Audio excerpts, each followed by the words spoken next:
কথা আছে না, every problem has a solution, তাই না? এটাই তো হলো কথা, যে জীবনে যা বিপদ আসুক একটা সমস্যার সমাধান তো আছেই।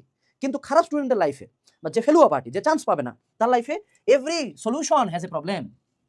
Work hard in noise, let your failure make you silent. এদের জন্য সবগুলো উল্টা। উদাহরণটা কেমন, একটা স্টুডেন্টকে আমি বললাম, ও বলে যে ভাইয়া আমি তো ফিজিক্স পারতেছি না, আমার ফার্স্ট ইয়ার চলে গেছে, ফিজিক্স 3টে চ্যাপ্টার পড়ছি মাত্র। আমি বললাম আরে তাড়াতাড়ি টিচার নাও, একটা টিচার নিয়ে ফিজিক্স পড়া শুরু করো, এইভাবে তো হবে না, দ্রুত শেষ করতে হবে ফিজিক্স, সেকেন্ড পেপার শুরু করতে হবে, টাইম তো নাই, অক্টোবর নভেম্বরের মধ্যেই সিলেবাস শেষ করো।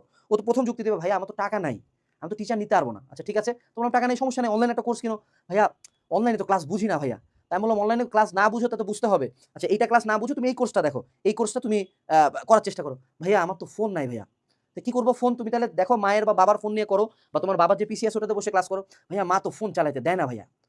এইভাবে তুমি ওকে জাস্ট প্রবলেম দিবা, ও প্রত্যেকটা প্রবলেম নিয়ে আসবে, তুমি একটা করে সলিউশন দিবা।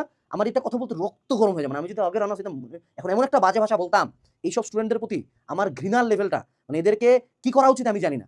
ঠিক আছে, এদের প্রতি আমার ঘৃণার লেভেলটা এই লেভেল এক্সট্রিম থাকে। কারণ আমি একটা সময় মেন্টরশিপ কোর্স চালাতাম, বুঝছো? কিছু মানুষজন আমি পাইতাম, একটা সলিউশন দেই, ওইটা ইমপ্লিমেন্ট করতে চলে যায়। কিছু মানুষজন ও তোমার প্রত্যেকটা সলিউশনের এগেইনস্টে আরো একটা করে প্রবলেম ক্রিয়েট করবে। ও ভাবে যে আমাকে, ধরো আমি মেন্টর, আমাকে তুই দিলি যে ভাই এই কারণে পড়তে পারি নাই, এই কারণে পড়া হয় নাই, পড়তে পারি নাই, এই কারণে আমার লাইফে ঝামেলা। Do you think anyone gives a single fuck about you or your problems? না। তুই খারাপ রেজাল্ট করছিস, শেষ, ফেলুয়া, শেষ, ডান, ডেড। এইটুকুই তো তোর। পাবলিকে আসে জিজ্ঞাসা, এই কেন বাবা চান্স পাও নাই? চান্স পাইস নাই, ছে, শেষ।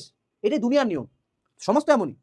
তুমি যে প্রবলেমগুলো একের পর এক আনতেছো, নিজেকে বুঝাচ্ছ, বুঝটা তুমি কাকে দিচ্ছ? অন্য মানুষকে না, বুঝ তুমি নিজেকে দিচ্ছ। প্রতিবার তুমি তোমার প্রত্যেকটা খারাপ রেজাল্টের পিছনে একজনকে